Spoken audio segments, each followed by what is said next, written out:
Sure. So I'm wondering a few things. Even though I have the opportunity to take the refuge vow, I wonder if this is just supposed to be a nice welcoming into the opportunity to study more, and that maybe I need to study more before taking it, although there's something that's really compelling since he's here right now to do that. But I don't want to rush things. I know I'm a person who sometimes just wants to eat all the cookies in front of me, and I want to be like really grateful of being welcomed so much by you and everyone here, but like take things seriously. Does that make sense? Yes, it's totally up to you. So to me, it's not. Yeah, it's totally up to you. So if you're feeling this way, there's no pressure because Lama Chatub lives here. Lives here. So if there was at some point that you wanted to take refuge, you could let me know, and I could just let Davis know or let Lama La know. It's not too difficult. He is. It would be more convenient for him because he is preparing to do it all at once, but that's not a big deal. If you don't really feel like I want to. I just know that I've just started to study, and I don't know how much you're supposed to have studied before. No, it's okay. You don't have to. No, they can hear this. Maybe it's good for everyone else to know. It's really up to you. Yeah. So whatever you feel comfortable with. Do most people study for a long time before they take refuge vow? Yes and no. Okay. Yeah. Thank you. That's the answer I was wondering. Okay. Yeah. Good to know. Yes, Thank you. Yeah. Thank you. Open up just doors so that air doesn't circulate. Should I maybe open up just a crack?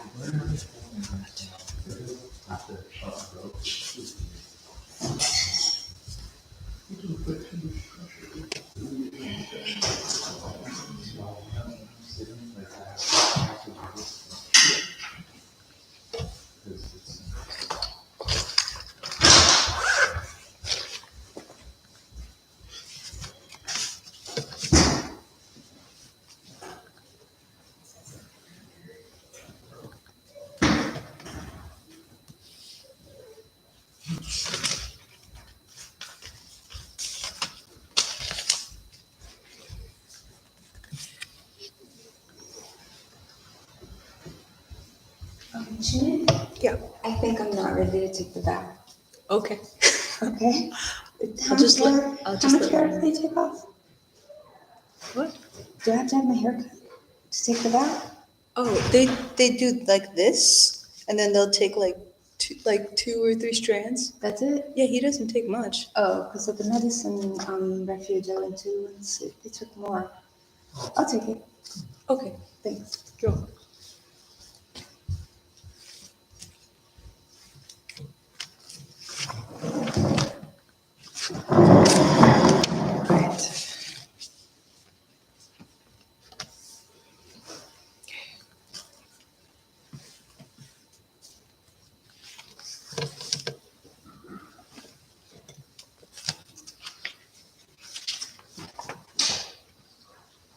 We'll start with the Mahamudra Lineage prayer.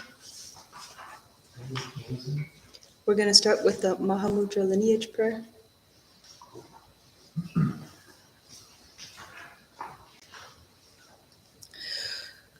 Dorje chanchen delo na roda marpa mila chuje kamboda dusum sheja kunken karma cheji chungge gyupa tsenamda chita zasum paden rupaso savam shakya chela Yamme Drogunda Bokangula So Depso Kagula Mana Gyupa Tseno Namdar Jinjilo Shenlo Gonggi Gangpa Songpa Shi Selo Kunla Chakshin Me Padam Sedin De Ta Chube Gong Chen Nye Ku Shenpa Me Pa Jin Jilo Mugu Gonggi Gu Song Pa Shi Menga Dergo Chepe La Mala Gyundu Sowa Debe Gom Chen Jamin Mugu Gewar Jin Jilo Yengme Gonggi No Shi Sung Shi Kangsha Tope Mo So Made Machu Dekar Chope Gom Chen Gomja Lodan Jawar Jin Jilo Namdo Moho Choku Song Bashi Chiang Mayin Chiriang Chawala Magaropa Shawe Gom Chen Corte Yerme Topar Jin Jilo Kewa Kundu Yanda Lamada Rame Chugi Pala Chuje Sada Lamgi Yonten Razone Doje Changi Gopa Nyotoshi.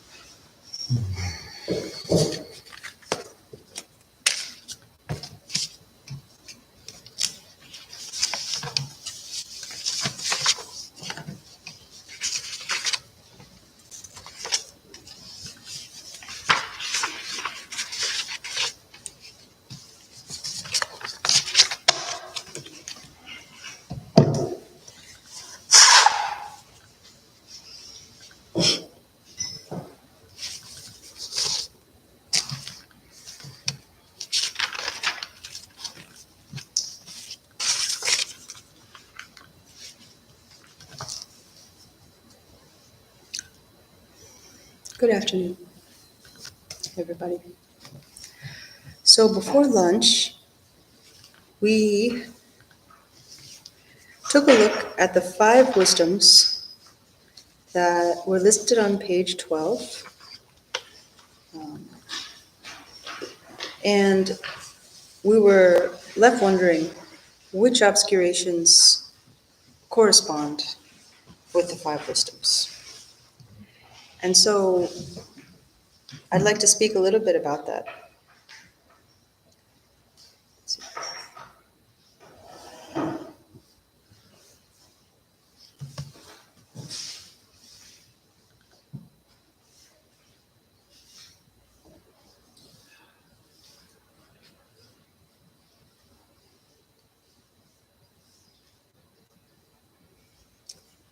So also kindly explained on Ringu Tuku's website.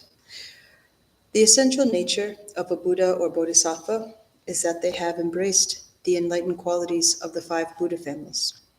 To achieve this realization, it is necessary to abandon the 5 disturbing emotions known as kleshas in Sanskrit, which are attachment, anger, ignorance, pride, and envy. When these disturbing emotions are purified, the 5 wisdoms shine forth. The kleshas are something that we can work with and transform into the 5 wisdoms, so our precious teachers have told us. And if I were to list them out, perhaps according to the order that are listed on page 14. So as for the first one there, the wisdom of the Dharma Dhatu, which is the inherent purity of absolute space. This is also known as the wisdom of all-encompassing space. So when we look at ignorance, we can find the wisdom of the Dharma Dhatu, all-encompassing space, reality itself. And this is related to Buddha Vairocana. And of the Buddha families, it is the Buddha family of the Buddha. The principal quality within this family would be wisdom. And by transforming it, doubt and sloth is transformed into the openness of wisdom. So more or less, it looks like it's a combination of things. Ignorance, doubt, and sloth are what get transformed into all-encompassing wisdom. Then the second, the mirror-like wisdom, which is wisdom's unceasing clarity aspect, also known as mirror-like wisdom. This is related to the Vajra family. In the position of anger and hatred, we perceive the mirror, in the poison, which is anger or hatred, we can perceive the mirror-like wisdom that corresponds to the Buddha Dorje Sempa. This is the clear, cool cutting of intellect, and it cuts through appearances and illusions. By doing so, the conditions and needs of beings become clear. So that would be mirror-like wisdom. Number 3, the equalizing wisdom, which is the absence of attachment and aversion towards anyone or anything near or far. Also known as wisdom of equanimity, related to the Ratna family. Looking directly at the true nature of pride, we find the wisdom of equality and the Buddha Ratna Sambhava. When the anxiety of maintaining oneself is transformed, it becomes equanimity and generosity. And by doing that, our compassion no longer has prejudice. The fourth wisdom, the wisdom of discernment, which knows objects without confusing or conflating them. This is related to discerning awareness wisdom, the Padma family. In the nature of desire, we discover the discriminating wisdom and the Buddha Amitabha. In terms of this, it is a transformation of grasping, which is being transformed, and that is trying to possess some object of desire. In transforming this, you use passion to defeat its own purpose. And when we give up the possessiveness and clinging, we can see the qualities of things precisely. Hence, this renders discriminating awareness, wisdom. And then the fifth one, the all-encompassing wisdom, which effortlessly brings about the welfare of others, is related to the wisdom of all-encompassing activity and the karma family. If we look at jealousy, we see that all-accomplishing wisdom and the Buddha Amoghasiddhi. So this is by transforming jealousy into all-encompassing wisdom. And by doing so, one's own competitive nature, one's own paranoia is able to fall away. This is also due to a lack of having too much self-confidence, or maybe self-attachment.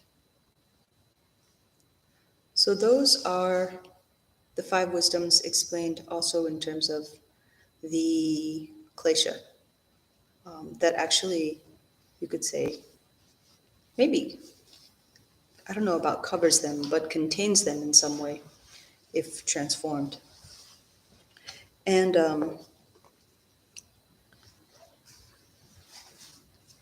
perhaps some of you are familiar with Dilgo Khyentse Rinpoche, and I don't know if you've ever read this book, but it has a chapter on the kleshas and how to transform them. And I thought that might be related. Yeah? Sorry, what's the title of the book? This is called The Heart Treasure of the Enlightened Ones. Thank you. No problem. We've got a couple copies in the bookstore. I ran to try to grab this one. And I'm wondering if you might be interested in hearing about this. Okay. I have great faith in Dilgo Khyentse Rinpoche, so hopefully this will be very helpful. I'm sure it will. So, in terms of the 5 negative emotions, to realize the perfect view is to be totally free from the 5 poisons, the emotions which keep us enslaved in samsara. As the 5 poisons disappear, the 5 corresponding wisdoms are revealed. So, for hatred, the lesson, this is lesson number 50. Don't follow after the object of hatred. Look at the angry mind. Anger, liberated by itself as it arises, is the clear void. The clear void is none other than mirror-like wisdom.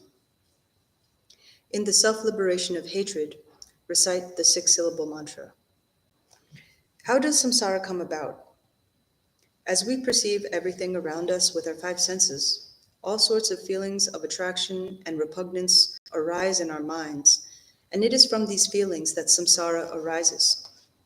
The simple perception of things in itself is not what causes us to wander in samsara. It is rather our reaction to these perceptions and the interpretations we place on them that keep the wheel of samsara turning. Now, the extraordinary feature of the mantrayana is that instead of perpetuating samsara in this way, we can cultivate the perception of all phenomena as the pure display of wisdom. When you feel hatred towards someone, your hatred and anger are not in any way something inherent either to that person as a whole or to any aspect of him or her. Your anger only exists in your own mind. As soon as you glimpse him or her, your thoughts dwell on all the times he or she brought harm to you in the past, how they might harm you in the future, or what they are doing to harm you now. Even hearing their name upsets you. As you become fixated on these things, full-blown hatred develops, and at that point, you feel an irresistible urge to pick up a stone and throw it at them, or grab something with which to strike them, thinking, I'd really like to kill them. Anger might seem extremely strong, but where does it get the power to overwhelm you so easily? It is some external force. Is it some external force, something with arms and legs, weapons and armor? If not, then is it somewhere inside of you? If so, where is it? Can you find it in your brain, in your heart, in your bones, or in any other part of you? Impossible it is to locate. Impossible though it is to locate, anger does seem to be present in a very concrete way, a strong clinging that freezes your mind in a state of solidity and brings a great deal of suffering, both to yourself and to others.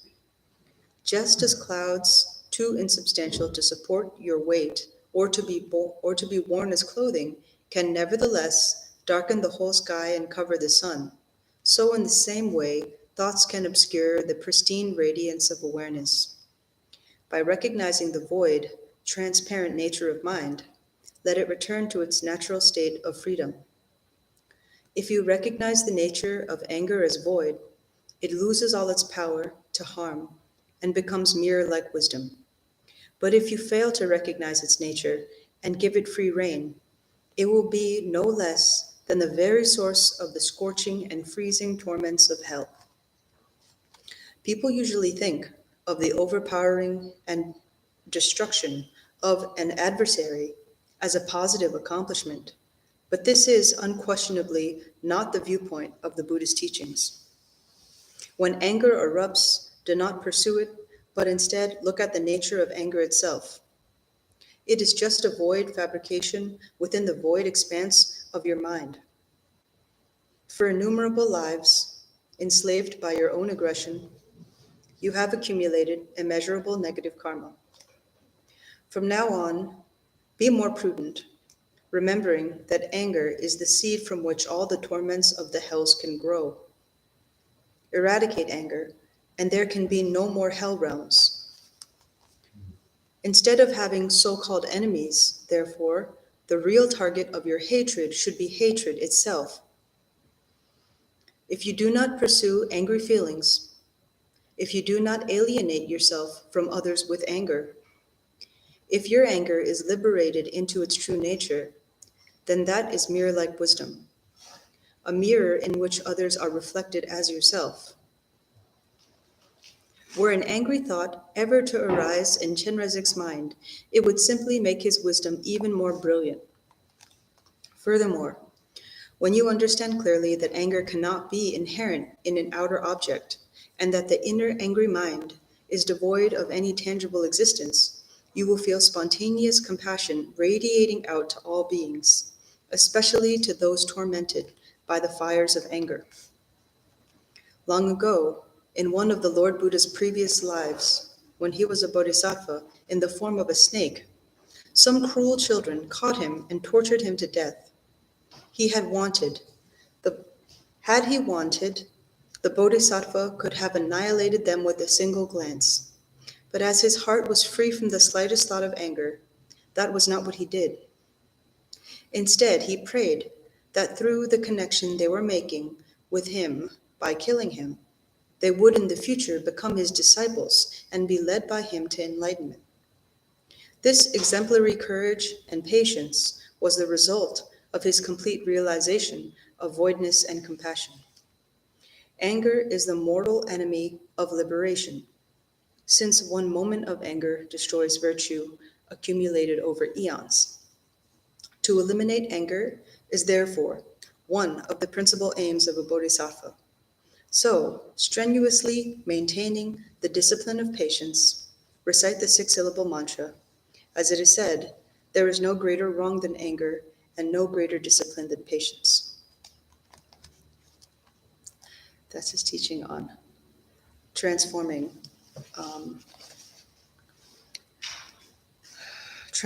anger. And I think out of that, one of the most enlightening parts of it to me was, and I'm happy to open up this discussion to all of you since we all just heard this chapter, maybe for the first time. The fact that anger is the seed from which all the hell realms can be grown. I think that shows what a wonderful and deep understanding he has of the way that different realities manifest. If anybody would like to say anything about that chapter, I'm open to it. Sure. I have a question. When I hear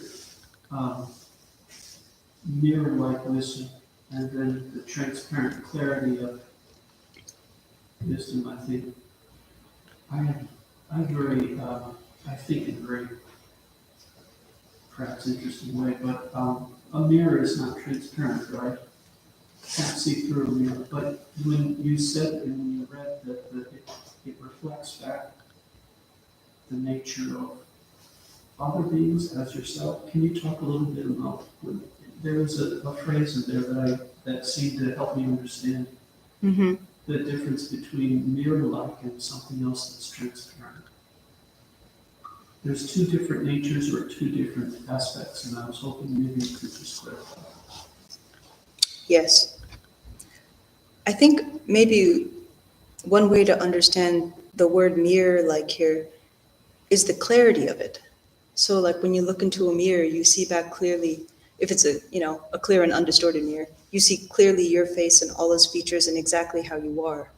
I think this is the mirror that has perfect well, there is the wisdom of discernment. Let's see. Which is completely clear.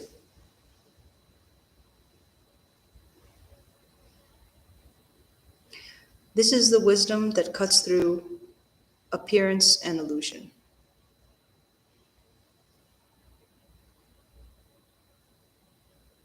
There was one phrase that you read in the book which said about using that, I don't want to say metaphor, but the nature of wisdom as a mirror-like, that it reflects back, and then I'm not sure.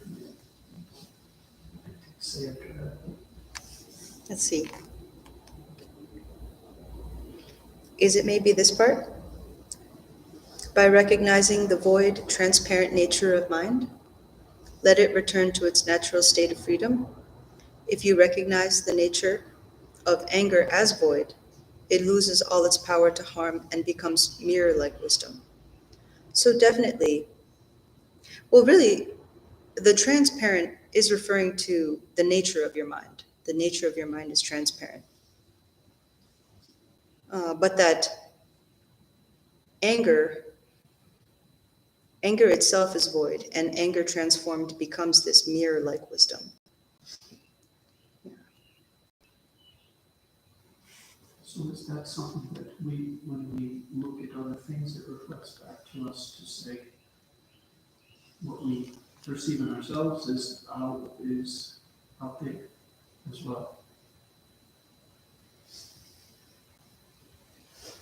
It's reflected.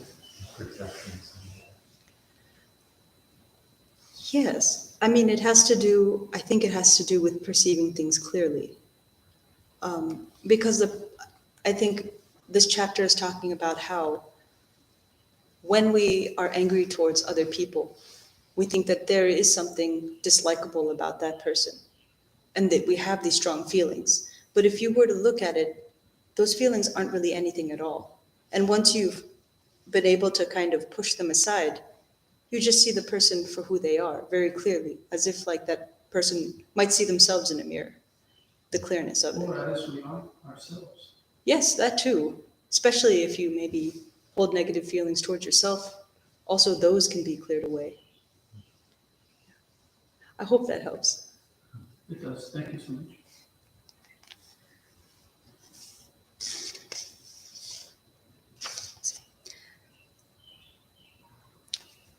Pride. 51. Don't chase after the object of pride. Look at the grasping mind. Self-importance, liberated by itself as it arises, is primordial voidness.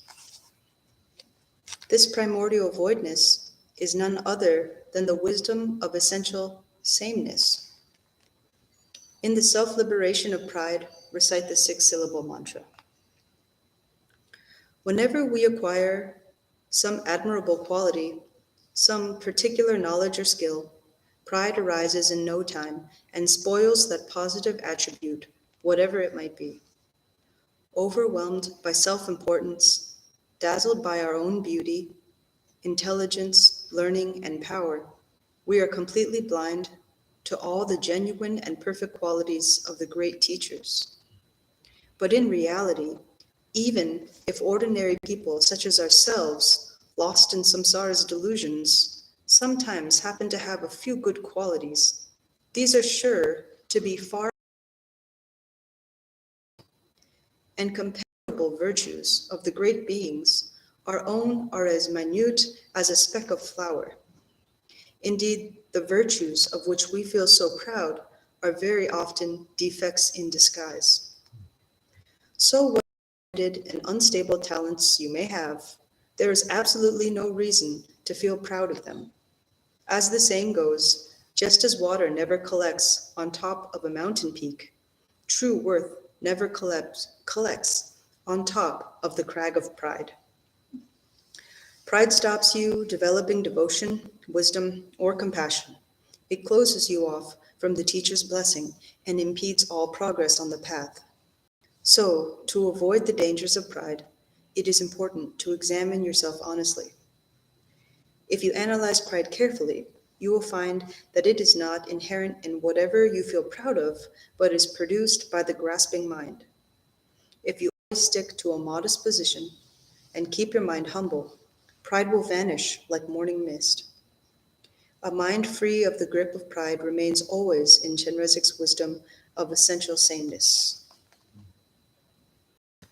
So, in transforming pride, you're able to realize the wisdom of essential sameness.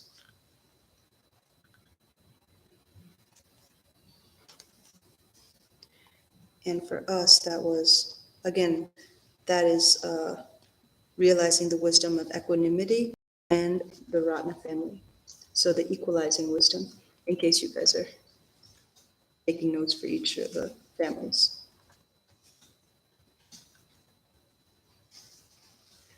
Moving on to the fourth one, and I think one we're familiar with. Lesson 52. Well, this is the lesson on desire. 52. Don't hanker after the object of desire. Look at the craving mind. Desire, liberated by itself as it arises, is bliss void. This bliss void is none other than all discriminating wisdom. In the self-liberation of desire, recite the 6-syllable mantra. Whatever happiness you might expect from your parents, your children, your friends, your wealth, or your possessions, it will never last long. For in the end, they will all be snatched away from you by death, if not before. It is useless to cling to them. When you die, however much you have been admired, however rich and powerful you may have become, none of it will be of any use. You will wander in the intermediate state between birth and death, accompanied only by your positive and negative karma. To amass wealth and possessions, and then to protect and increase them, is an endless, frustrating task. The sight of gold and diamonds fascinates us, and we are quickly overcome by the compulsive desire to possess them. But even if we somehow manage to buy such costly and beautiful objects, our clinging, far from coming to an end, only increases. Worried that we might lose the precious jewelry we have acquired, we put it all in a safe and never even dare to bring it out and wear it. After a whole lifetime based on craving, our experience in the intermediate state can only be one of extreme fear and panic. Working in trade, farming, or any business whose profits are at others' expense is bound to bring us more and more negative karma. Never satisfied with what we have, always trying to get what we want, for countless lifetimes, we have completely worn ourselves out. Would it not be better to give it all up and instead learn how to be satisfied with just enough clothing to wear and just enough food to live on? If you commit yourself to the practice and recite the 6-syllable mantra with the mind free of clinging, you will find yourself less and less fascinated by life's ordinary pursuits, and you will no longer waste your life. Desire and attachment will subside in their own nature, which is none other than Chenrezig's all discriminating wisdom. So the transformation of desire leads to all discriminating wisdom. I believe that was number 1. Yeah. Okay. No. 4. What? The wisdom of just, let's see here.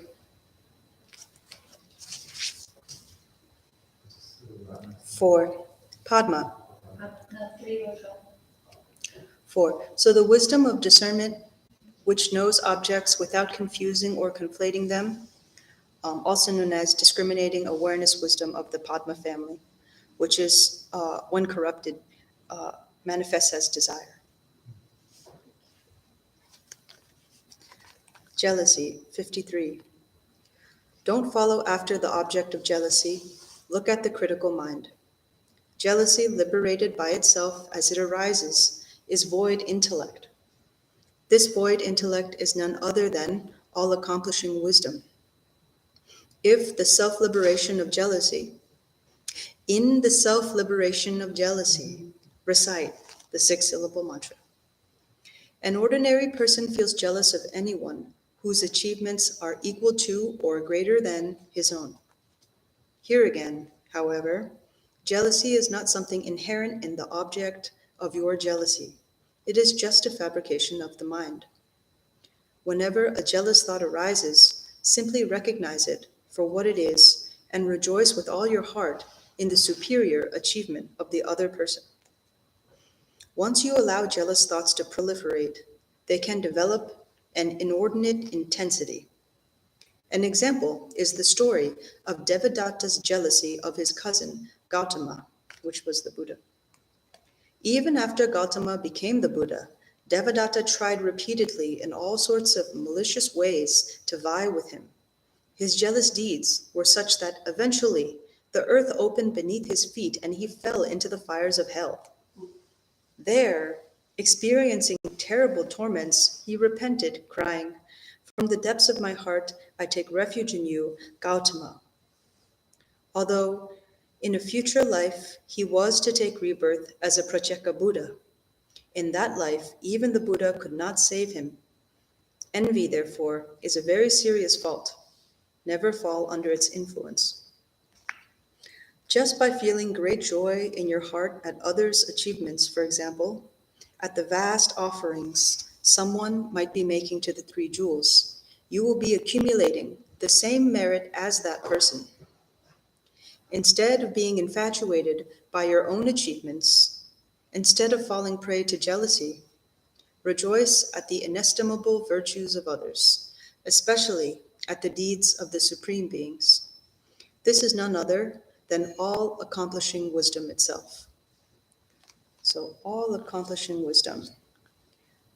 The all-accomplishing wisdom which effortlessly brings about the welfare of others, otherwise known as the wisdom of all-encompassing activity, is of the karma family. That's jealousy transformed. Ignorance. Don't just take for granted ideas forged by ignorance. Look at the nature of ignorance itself. The hosts of thoughts, liberated by themselves as they arise, are awareness void. This awareness void is none other than the wisdom of the absolute expanse. In the self-liberation of ignorance, recite the 6-syllable mantra. Ignorance here means ignorance of our own Buddha nature. In this respect, we are as ignorant as a beggar with a precious jewel in his hand, who, not recognizing how valuable it is, simply throws it away. It is because of ignorance that we are the slaves of our thoughts and cannot tell right from wrong. It is because of ignorance that we are blind to the law of cause and effect and refuse to believe that every action has a result. It is because of ignorance that we cannot accept the existence of past and future lives. It is because of ignorance that we have no confidence in the beneficial results of praying to the 3 jewels. It is because of ignorance that we do not recognize the truth of the Dharma.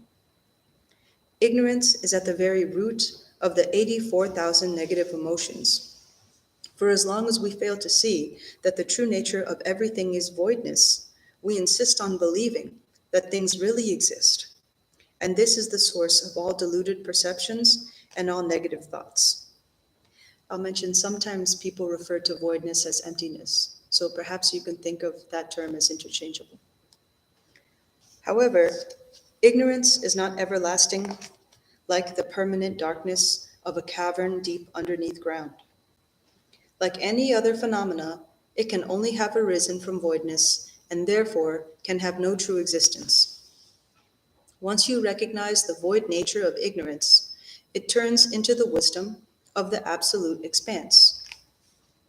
This is the wisdom of the mind of Chenrezig, the Buddha nature, the essence of the Tathagatas, which is present in all beings. Only because of ignorance, as the Buddha demonstrated, do we believe our deluded perception, instead of recognizing this, which is our own nature. By establishing its void nature, recognize the dullness and delusion of ignorance as the absolute expanse itself. Then rest in that experience and practice the view, meditation, and action. This is the very heart essence of Chenrezig. Whatever thoughts and emotions related to the 5 poisons arise, therefore, instead of allowing yourself to be carried away by them, just look at their nature. By doing so, you will eventually come to recognize the 5 poisons as the 5 primordial wisdoms, which are the natural condition of the undiluted mind. At that point, your thoughts will be liberated as soon as they arise, and you will never lose sight of awareness, the Absolute Chenrezig. The Absolute Chenrezig is none other than voidness. Yet, on the relative level, Chenrezig assumes infinite forms to meet the needs of all beings. All of these manifestations, with their various names, forms, and colors, are the display of his wisdom, the expression of the creativity of voidness and compassion.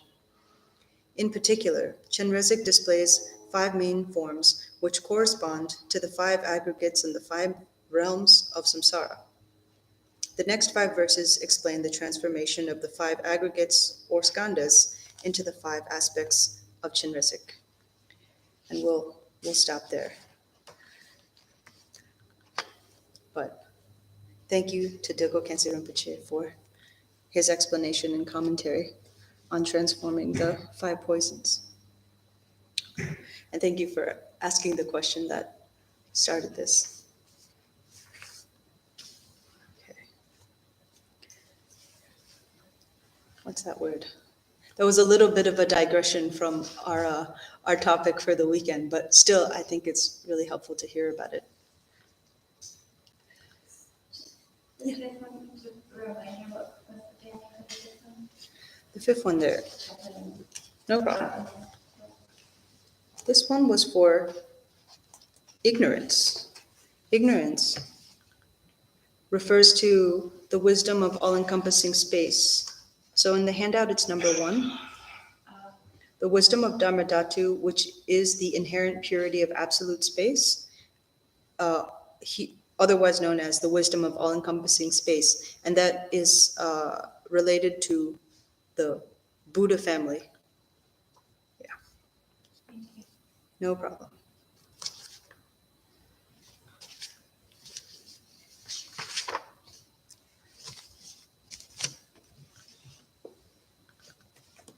So, this morning, when we paused, we were at the bottom of page 14.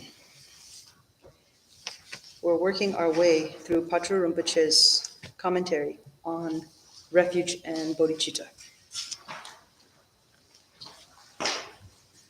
Interestingly, there's a certain parallel because that digression was all about kind of like the poison and the antidote, or the klesha and the wisdom it transforms into. And now we're going to look at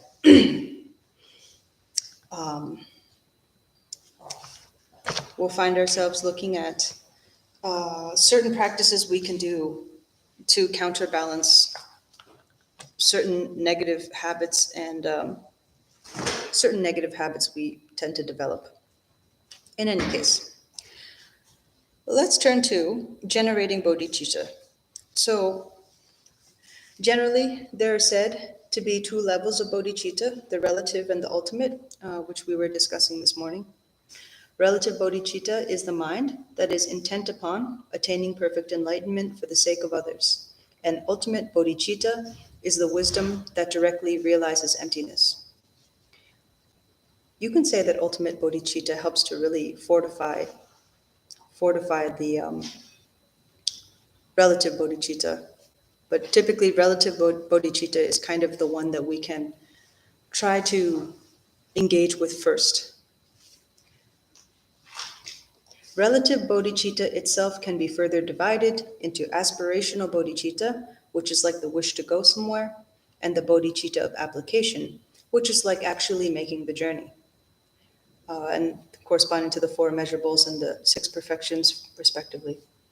In both cases, bodhicitta is generated through formal practice, and so it is known as coarse bodhicitta arising from signs.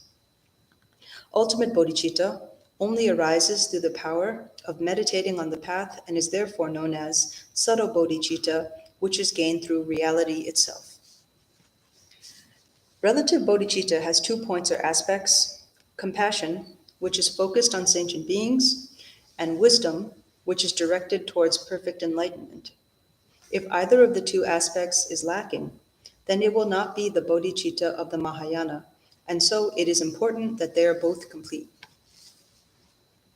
Here, in the present context, the generation of aspirational bodhicitta alone has 2 aspects: focusing on merit, which is the cause, and aspiring towards perfect enlightenment, which is the result. The first of these is covered in the phrase, practicing generosity, and so on. And so he's referring to the prayers, the type of prayer that we repeat whenever they say, by my practice of generosity and so forth. This is the so forth they're referring to. When all sources of virtue are categorized, they may be included within what are called the 3 bases for creating merit.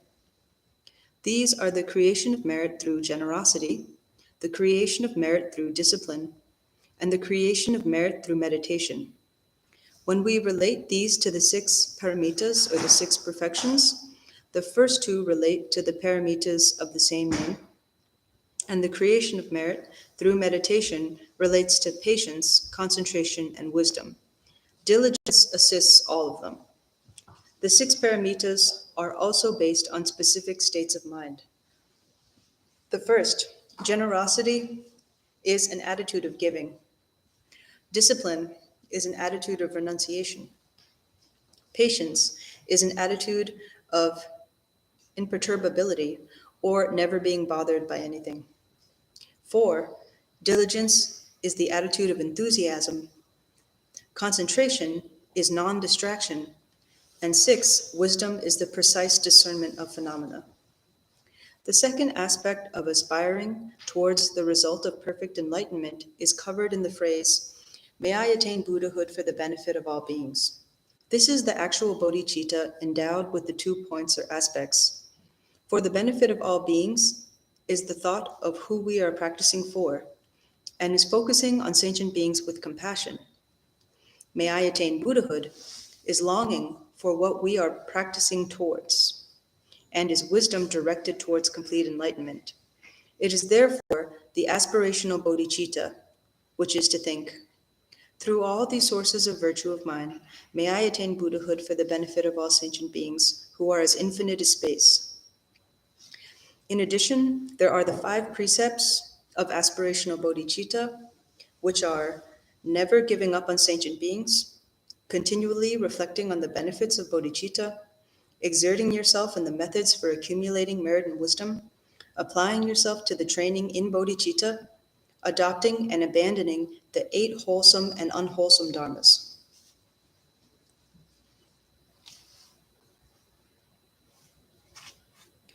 Bardor Rinpoche states, giving up on just a single sentient being causes you to lose your bodhicitta of aspiration completely.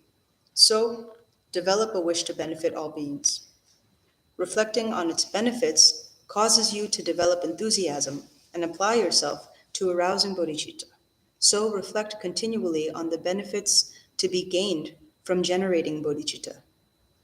Gathering the accumulations increases the strength of your bodhicitta. So, accumulate merit and wisdom in various ways, such as the 7-branch practice. Training in bodhicitta has 3 elements. Training in the cause by meditating on the 4 immeasurables, the actual training, which is to practice taking the vow of bodhicitta 3 times during the day and 3 times during the night, and training in the precepts, the meditations on equalizing and exchanging yourself and others, and to consider others as more important than yourself. We did speak about the four immeasurables, but they also are as follows. Love, which is the wish that all beings who are unhappy may find happiness. Compassion, which is the wish that all beings who are suffering may be freed from suffering. Sympathetic joy, which is the wish that all those who are happy and free from suffering may never be separated from their happiness. And equanimity, which is the wish that those who feel attachment and aversion towards anyone, close or distant, may pacify their attachment and aversion. The actual training in bodhicitta is to take the vow of bodhicitta by means of any formal practice, whether elaborate, medium, or short, at the 6 times of day and night, and at dawn, mid-morning, midday, afternoon, dusk, and midnight. To explain this, equalizing of self and others means recognizing the equality of yourself and others in wishing to find happiness and wishing to avoid suffering. Exchanging self and others means giving your own happiness to other sentient beings and taking their suffering upon yourself. Considering others as more important than yourself means setting aside your own benefit and accomplishing the benefit of others. Some of you might be familiar with this in the practice of Tonglen, the taking of other suffering and giving of your well-being. I know sometimes people worry that then maybe they'll lose all their happiness and they'll get everybody's sickness. But really, it's the practice of being able to mentally let yourself do that, which is more important. And then in the practice of your daily life, by having that habit, you might be more willing to help others. And then if you're wondering, the 8 wholesome and unwholesome dharmas consist of 4 wholesome dharmas to be adopted and 4 unwholesome dharmas to be abandoned. The 4 unwholesome dharmas are deceiving anyone worthy of veneration, feeling misplaced regret, abusing a holy person, and cheating others.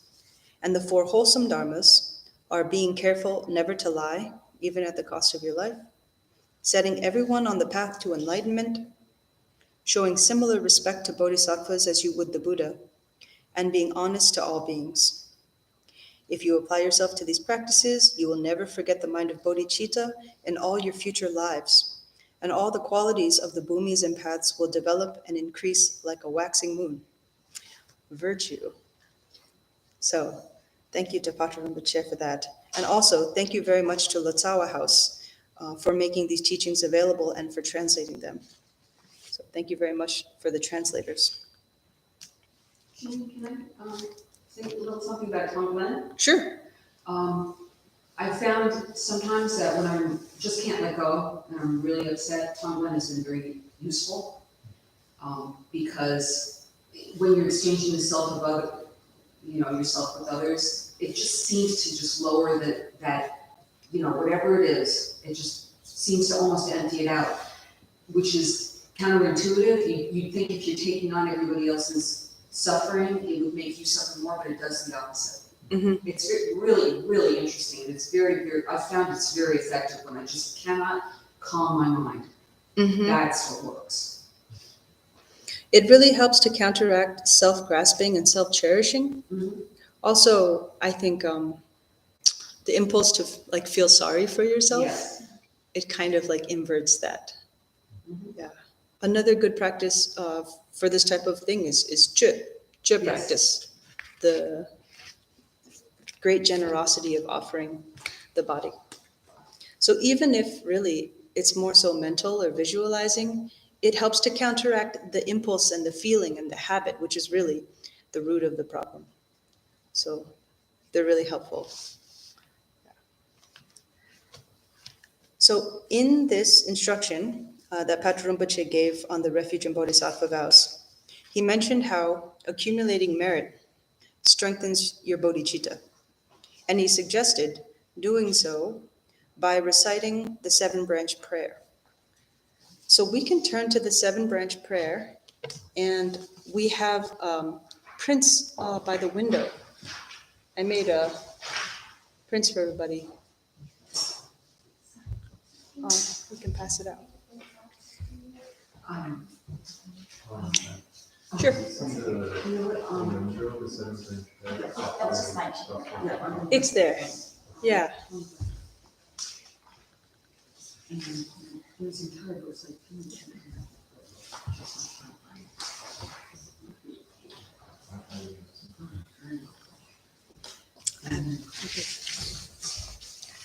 Okay.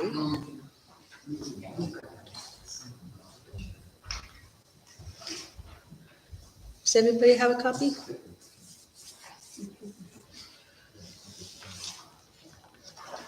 So we've made handouts, and this particular one is a prayer from the Barway Dorje Ngundro.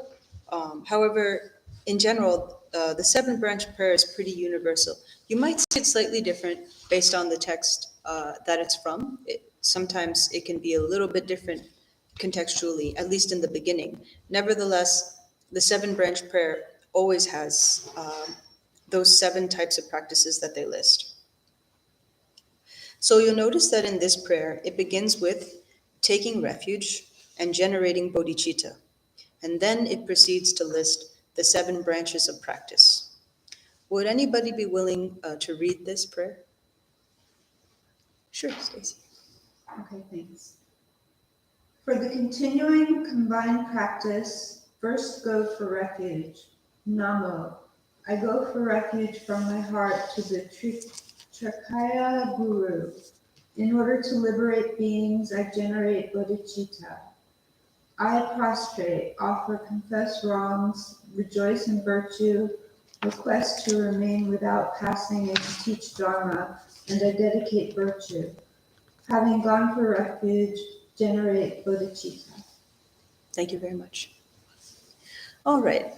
So here we see listed in order, prostrating, going for refuge, generating bodhicitta, and then the first would be prostrating, offering, confessing, rejoicing, requesting that the Buddhas turn the wheel of Dharma, which means requesting they teach. And 6, requesting that the Buddhas not pass into parinirvana. And the 7th is dedicating merit. So the 7-branch prayer, though short, is considered by many to embody the essence of Buddhist practice. This pithy prayer contains antidotes to many of our major downfalls. In fact, each branch serves as an antidote. Prostration is an antidote to pride and ego clinging. Offering is an antidote to desire, attachment, greed, and stinginess. Confession is an antidote to aggression, anger, and accumulating non-virtue. Rejoicing is an antidote to envy and jealousy. Requesting the Buddhas to teach is an antidote to ignorance. Requesting the Buddhas to remain is an antidote to wrong views. And dedicating merit is an antidote to uncertainty and doubt. His Holiness the 17th Karmapa taught on the 7-branch prayer in 2016 in Bodh Gaya, India. And there's a wonderful transcript of it. It looks like this, at least the article itself. And I'd like to share some of it because all of our precious teachers can speak far more eloquently than me. So mostly I share their wisdom wherever it seems appropriate. So His Holiness says, the key points of all practices is to gather the accumulations and purify misdeeds and obscurations. There is no practice that is not included within these 2. Gathering the accumulations, His Holiness stated, means gathering all the favorable conditions for developing the path within our beings. Purifying misdeeds and obscurations means clearing away the conditions that counteract developing the path within. He gave the example of developing bodhicitta. We gather the favorable conditions for it to arise and pacify or eliminate whatever contradicts its development. The Karmapa stated that the 7-branch prayer embodies all the practices of accumulation and purification. Since this prayer is chanted so often, we fall into thinking that it is easy and simple, he said, and we do not realize its value and importance. He first traced the lineage of the prayer, which comes from the sutra tradition and belongs to the Mahayana, within which is found a sutra called the Gandhavuya. This sutra contains a chapter known as the Aspiration for Excellent Conduct, which gives the clearest presentation of the seven-branch prayer. To illustrate his point about ignorance of the seven-branch prayer, the Karmapa recited a story from the 13th Karmapa's collected works. It seems that the Karmapa and a former discipline master named Gyaltsen, who was not much educated but loved to give answers, went on pilgrimage to a sacred mountain at the base of the Valley Tsurphu. The mountain is home to an isolated place where the third Karmapa, Rangchun Dorje, practiced in a cave, as did his disciples, 80 of whom became realized masters. So the story goes. The 13th Karmapa said to Gyaltsen, "Since we've come to a sacred site, you should chant the seven-branch prayer." "What's that?" Gyaltsen asked. "It's from the beginning of the noble aspiration for excellent conduct," replied the Karmapa, and he chanted the first lines to remind Gyaltsen, "I prostrate to all the Buddhas, as many as there are." "Oh, if I start on that one," answered Gyaltsen, "I'll just go around in circles, and we'll never finish. Isn't there something shorter?" The Karmapa surmised that he had not memorized the text. "Well," the 13th Karmapa said, "you could say the last verse, 'Whatever little merit I have gathered.'" So, these days, we are also ignorant about the seven-branch prayer, the Karmapa remarked. How many times have we recited the noble aspiration for excellent conduct and still do not know the first verses are actually the seven-branch prayer? We seem to be merely repeating the words without knowing the meaning well. Turning to the prayer itself, His Holiness said, "It is possible to see all seven branches as offerings. The first two branches of prostrating and making offerings are physical offerings. The last five are offerings of practice. There are many other ways of categorizing the seven branches. They can be condensed into four aspects: gathering the accumulations, which covers prostrations, offerings, requesting the Buddhas to teach, and asking them not to abandon the world, and 2, purifying misdeeds and obscurations, which is confession, 3, increasing our virtue, which is rejoicing, and 4, rendering our virtue inexhaustible, which is dedicating. Even more condensed, the Karmapa explained, is a summary into two aspects, the first being purification, which is the confession, and 2, the accumulation of merit, which is the remaining 6. Further, the Karmapa added that there is a way to practice so that in each of the seven branches, accumulation and purification is complete. For example, prostrations, as everyone knows, are an accumulation of merit. They are also an antidote for pride. The Karmapa had reflected on this in terms of people who had completed the 100,000 prostrations of the preliminary practices and saw that it was possible that pride did not decrease but increase. When people think, "I am someone who has done 100,000 prostrations, so we should look and see if our pride has grown or not." Actually, the Karmapa noted, pride has two aspects. One is a kind of inflated conceit, where we are all puffed up about ourselves, and the second is disdain, when we look down on others. With an attitude like that, we are not accumulating merit, but misdeeds. Instead of focusing on our accomplishments, we should be focusing on the object of our prostration. Why is it that we prostrate? The Karmapa asked. It is to show respect by putting the 5 main points of our body to the ground, he replied, while we are also concentrating on the admirable qualities of the person to whom we are prostrating. Their excellence is so wonderful that it naturally steals away our small mind. We are captivated just thinking of this person, and we can feel a deep and true respect. This complete respect is shown, he said, by imagining that we touch our head, the highest part of our body, to the ground, placing it at their feet, the lowest part of the respected person's body. As we do so, we are also rejoicing in the excellence we see. The Karmapa continued to explain that prostrations can be understood in three ways, with our body, speech, or mind. The physical prostrations we make with our body, everyone knows.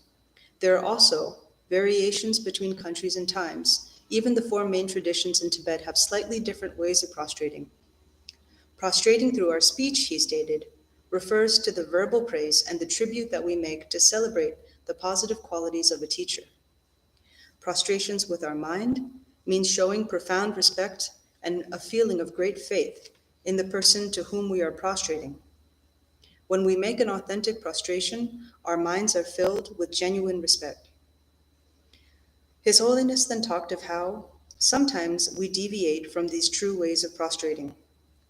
In terms of body, we could just be following customs, conventions that have been handed down to us without any real feeling. He stated, "This is the biggest danger for religions, a rote following of traditions without any experiential or emotional connection to them. It means that we do not know the nature of what we are doing." In terms of speech, he continued, we should look at whether we speak of the qualities of others or their faults. If we talk only of others' defects, our prostrations have not gone well. They were also not successful if our pride swells, or if seeing others' good qualities does not naturally elicit our respect and rejoicing. Turning to the mind, His Holiness emphasized that prostrations are about transforming our mind. They are a means to diminish our pride, so that the Dharma can develop within us. Doing them with doubts or just as an exercise to get fit, he cautioned, is not what is sought in the context of the 7 branches. Here, it is all about changing our minds, about developing our bodhicitta. He noted that even in Sanskrit, the word for prostration, nama, primarily means respect, underlining the understanding of prostrations as showing respect through our body, speech, and mind, with the latter being the most important. Since we do prostrations daily, His Holiness stated, we should do them while being aware of their meaning, as explained in the teachings. The Karmapa looked further into the 7-branch prayer by saying that the branches function as an antidote for the afflictions. Prostrations are an antidote for pride, and further he added, rejoicing counteracts envy, and requesting the Buddhas to teach counteracts delusion or ignorance. Speaking of these two, he related that the masters of old have said that we are living in degenerate times when favorable conditions are few and obstructing conditions are many. Therefore, he stated, when a single person gives rise to just one virtuous thought, we should rejoice and be joyful, considering it to be like a fresh and living jewel of the Dharma. We need to think like this, he said. If not, then our taking refuge is just mouthing words. If we lack plentiful virtue in ourselves and cannot rejoice in others, it would be similar to cutting off access to our own record of wholesome activity. So when we see virtuous actions, it is important to rejoice and be delighted.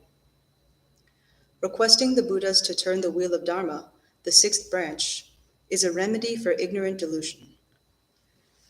The Buddha's turning of the wheel of Dharma eliminates our ignorance of what to do and what not to do. Our blind faith becomes informed. But supplicating alone is not enough, he advised, for we must also study and practice. If not, the benefit is minimal. We should know, he said, the reason why we are supplicating the Buddha for teachings. It should be that we have a great desire to learn and to connect with them deeply. It would not be right to ask for the teachings and then to just lay them aside, he commented. If we actually practice what the Buddha taught, it will become an antidote to our ignorance. His Holiness summarized his talk by saying that the 7-branch prayer epitomizes all the practices of gathering the accumulations as well as purifying misdeeds and obscurations. All the major points of practice are presented here, so the branches are easy to engage and easily appear in our minds. We should do this practice, he concluded, with great delight and real interest.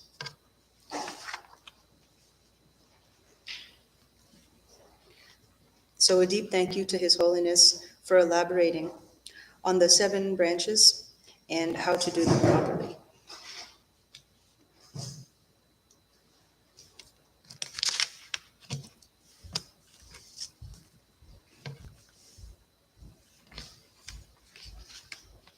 Is there anyone here who recites the 7 branches pretty frequently? Yes?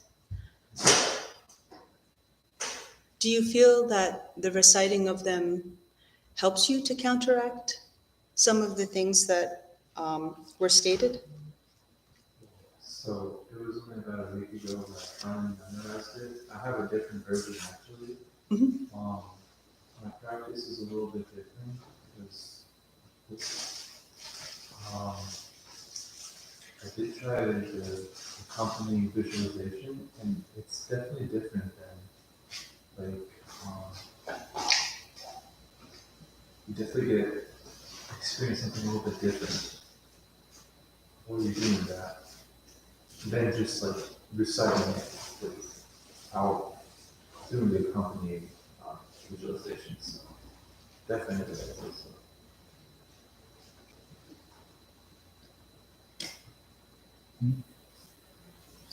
I do it. I think it helps a lot. So I do it after I do the prostrations. A lot of times the prostrations make me angry. So I get to that. It's actually relaxing to.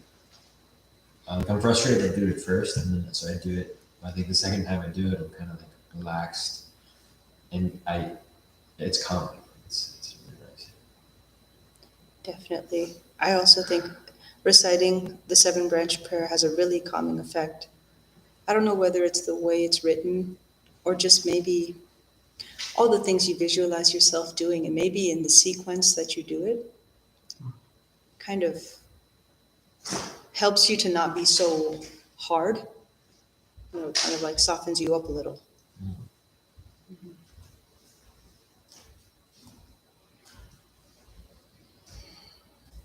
The last of the 7 branches, dedicating merit is an antidote to uncertainty and doubts. Can anybody relate to that? Does that ring true to you? In what way? In what way do you think that is?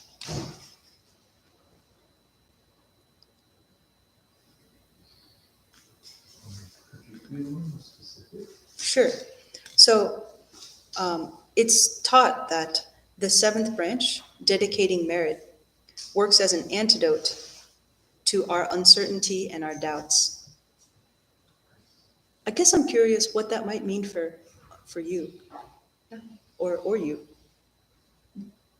I would think if you're so worried, if one is worried about accumulating merit, and you're uncertain about whether you've accumulated it, but if you then dedicate it, you don't have to worry so much about possessing it, right?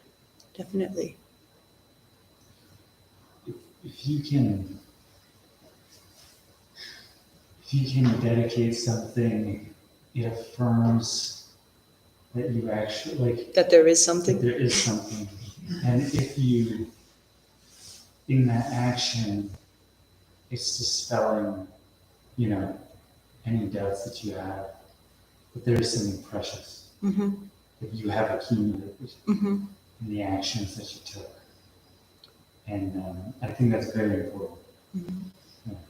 Yeah, it's kind of like putting a cap on it or something like yeah, You want to believe what's going on. right. The whole process of, when you, for example, with like the first part, the Nundro, after prostrations, when the 7 branch prayer is said, it's, and after, after you, in our tradition, you would say the Bodhichitta,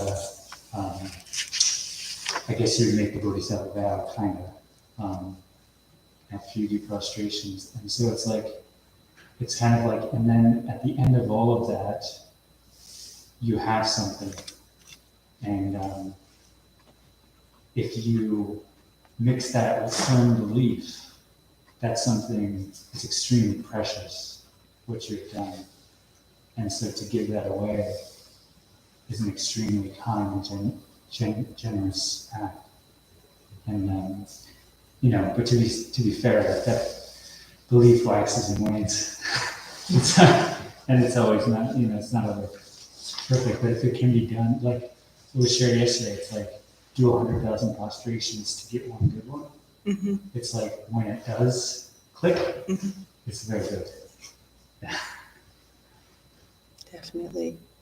Yeah, it does affirm that there was something to be dedicated, and also then immediately not holding on to it, not clinging to it, but you offer it up, for sure. Stacy, was there something you wanted to add? Oh, I was going to say, because of the certainty of death, it's an affirmation of reification almost of bodhicitta, in terms of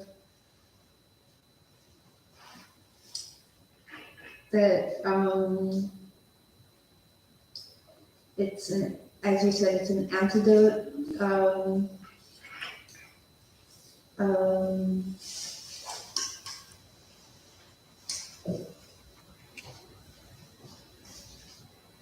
Because the chances of being a human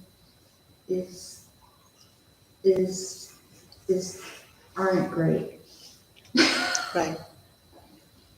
Good point. It's like insurance. For sure. Yeah, it does work like that. Thank you. Did you want to say something? Yeah, so this kind of talks me like this visualization, the lineage tree. I don't know really how to do it. I'm terrible at that, but when I do it, I feel like, okay, we're doing something right. It gives me that like assurance that, even though maybe this thing just is lost here, I don't know who is who as well. It's like a solid step, I guess. I don't know how else to describe it, but like a solid step somewhere, where. Yeah, definitely.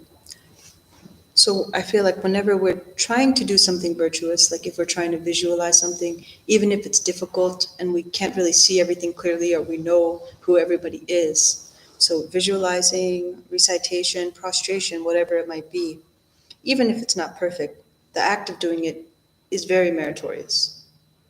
Even if it's not perfect now, it could become perfect. And it won't become perfect immediately, and it takes effort, it takes repetition.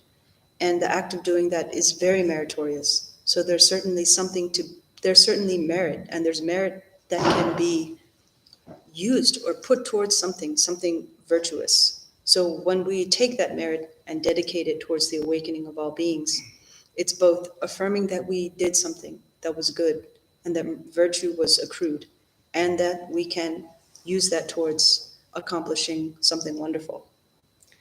So I think together we've kind of cobbled together some reasons for why they say dedicating merit is an antidote to uncertainty and doubts. Did you have your hand? Oh. Thanks for working through that one.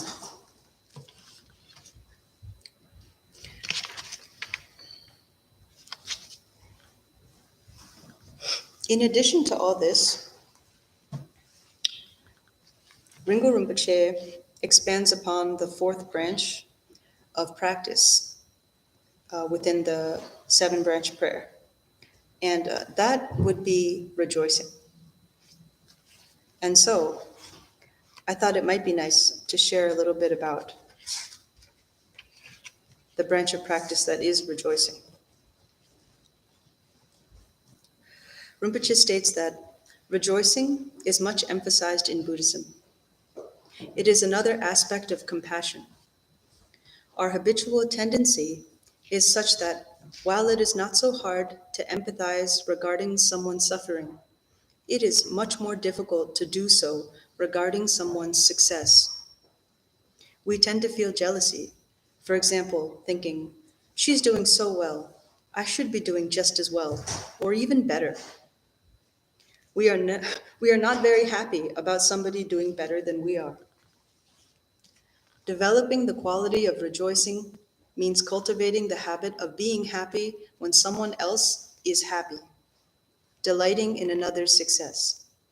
If we can do this, then we can be happy without ourselves succeeding in anything. Instead of suffering with jealousy, we can be happy. We can be happy all the time, because at every moment, somebody, somewhere, must be doing something or achieving something that we can rejoice in. Rejoicing is considered a very positive deed. The Buddhist definition of a positive deed is one which results in happiness and well-being for yourself and others. By rejoicing in others' success, you feel better. While if you are jealous and resentful, not only does that not make you more successful, but on top of that, you are also unhappy. For no purpose. What is the use of feeling miserable for nothing? Rejoicing is also considered to be a kind of compassion because you are not only feeling goodwill towards those who are suffering or are worse off than yourself, but also towards those who are more fortunate than you. If you just send your goodwill to people less fortunate than yourself, it is as though you are discriminating against some beings. Then you don't have universal goodwill or consistent compassion. Rejoicing enables you to feel the same goodwill towards everyone, whether more or less fortunate than yourself. This steadiness leads to what is termed equanimity. You have goodwill towards everyone, whether better off, worse off, or equal to you, whether you're friends or not your friends. You have no ill will. Your mind is, we can say, luminous. There's no dark spot in it. So in this way, we can cultivate the wish to do what's best for ourselves and others, and as we become more accustomed to it, so it will grow stronger and stronger until eventually we experience it as our natural way of being. And in that way, we can gradually become more like real bodhisattvas. In the Buddhist tradition, there are vows we can take when we feel ready to make a commitment to the bodhisattva path. We state our intention in a prayer, which we then repeat frequently to remind ourselves of our motivation, that we want to help to liberate all sentient beings, and that we are dedicating all our activities towards that purpose. As we saw earlier, the Bodhisattva Commitment is a natural extension of our Buddhist refuge, our personal direction or purpose in life. I think it is very important to have a great, profound purpose. If we have a strong sense of purpose, we will never feel completely lost, no matter what we do or in whatever circumstances we may find ourselves. What could be greater than the Bodhisattva motivation, the expression of limitless love and compassion? If we can make that our long-term purpose, then everything we do will be directed towards it, and our entire life will be meaningful. Without any clear purpose in our life, we won't know where we are going or what we are doing. We'll be lost, just wandering around and around. Finding a clear and constructive direction is a very important step towards finding our own inner peace and loving kindness. And from that beginning, maybe the transformation of the world can happen. It's not impossible. If at first a few people, then more, then everybody wants to help each other, then tomorrow the world could be a better place. It's not just a dream, like wishing that others would change, but it is starting with what I myself can actually do right now, at my own level, to work on myself. I can't force anyone else, but I can do something myself. And if I do it, then maybe others will be encouraged to do it too. There's a story about this I heard in Edinburgh, but I don't know where it comes from originally. There was once a priest who requested a particular epitaph to be carved on his tombstone. He wanted it to read like this: I was a very enthusiastic priest, and I wanted to change the world. I prayed to God, may I have the power and the wisdom to change the world. I prayed and prayed, but after a long time, I realized that nothing had changed. Then I understood that first I must change my near and dear ones. If I could change them, then they would be an example for the world and the world would change. So I prayed to God, please give me the power and the wisdom to change my near and dear ones so that the world may change. I prayed like this, and I tried hard all my life. But when I was very old, I realized that no one had changed. At last, I understood that first I must change myself, and then perhaps, following my example, my near and dear ones might change. And then perhaps, following their example, the world might change. But now, it's too late. So, let's not make that mistake and wait till the end of our lives to try to change and improve ourselves. However much or little we can do, we should try to do it now. Because how else but by ourselves and through our own effort will we be able to change the world?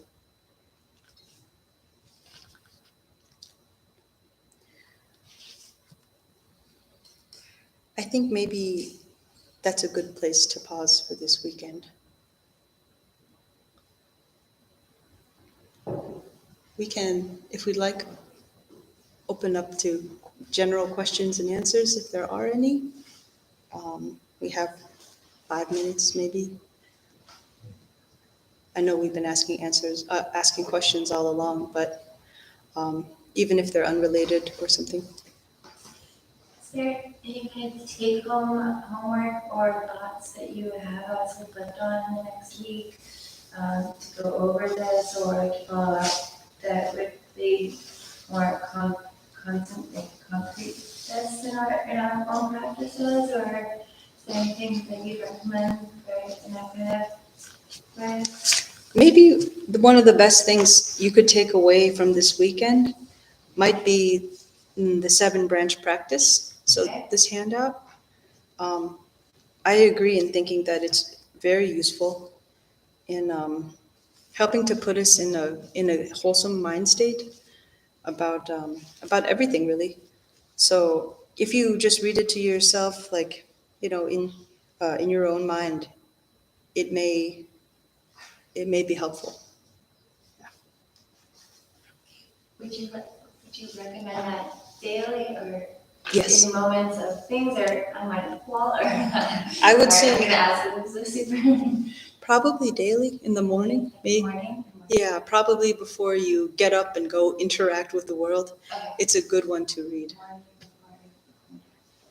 So, There's a KPL book meeting, and we meet every 2 weeks.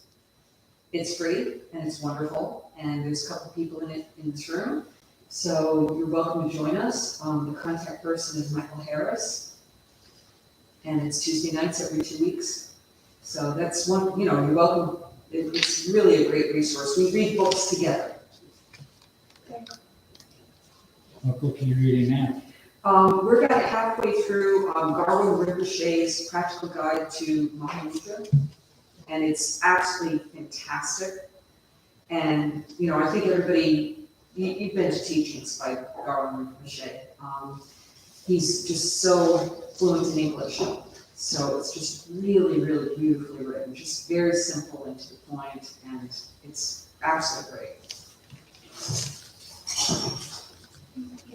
And we just finished Thich Nhat Hanh's book, one of his books. So we're just, the group chooses a book. As soon as we finish one, we just head on into the next one.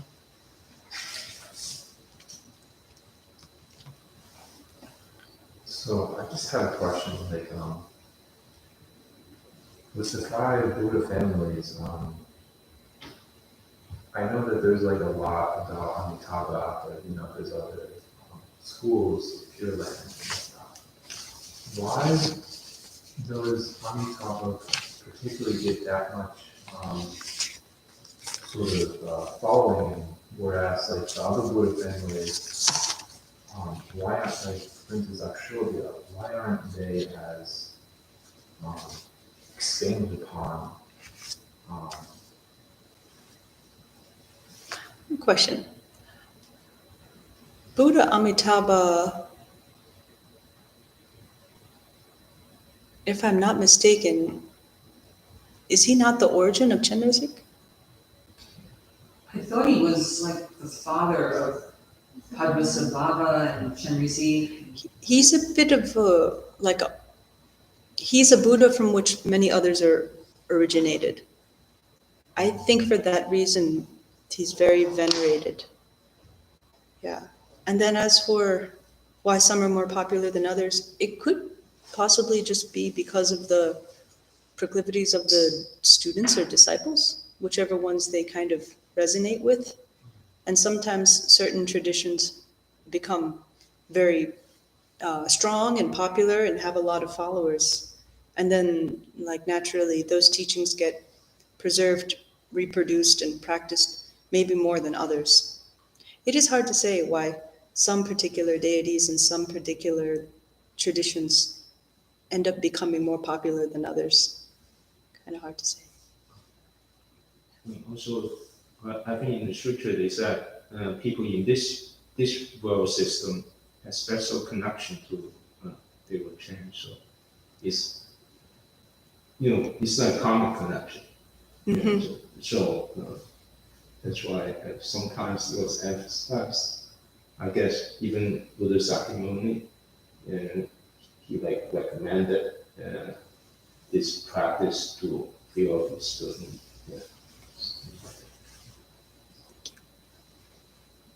Yeah. I was going to add my understanding, I could be wrong, Dewa Chan is probably like the easiest pure realm to get into. And I guess I just wonder, in our age with the generation, maybe it's a little easier for us to get in there. That could also be a good reason. Have higher standards.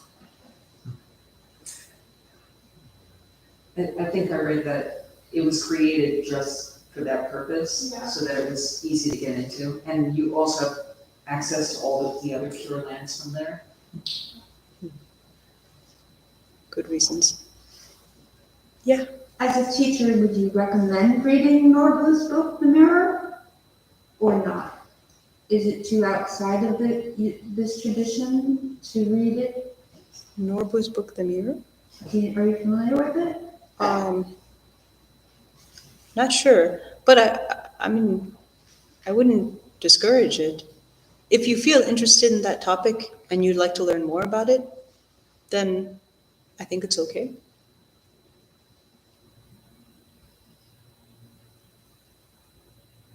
Is that all the questions? Okay. I think we should dedicate.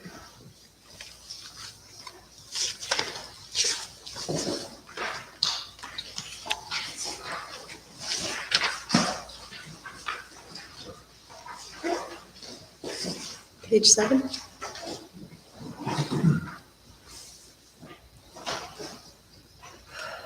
Sonam di tamche sikpani topne nyepe janam pamche ne gega nachi bala trupai sibe tsole roa shu gewa di gewo gu sonam yishe zozo de sonam yishe le chungwe tamba kunyi topa shu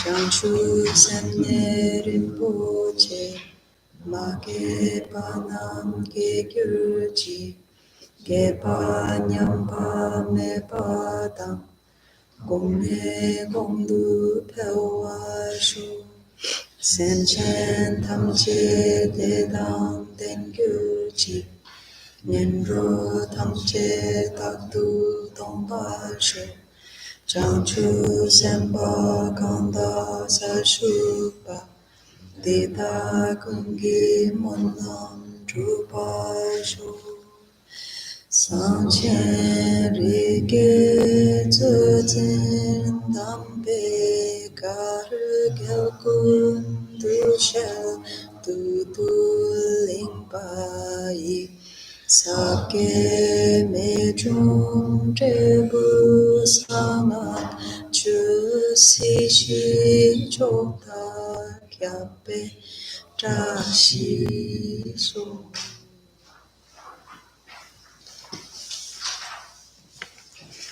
Thank you very much. If you tried it.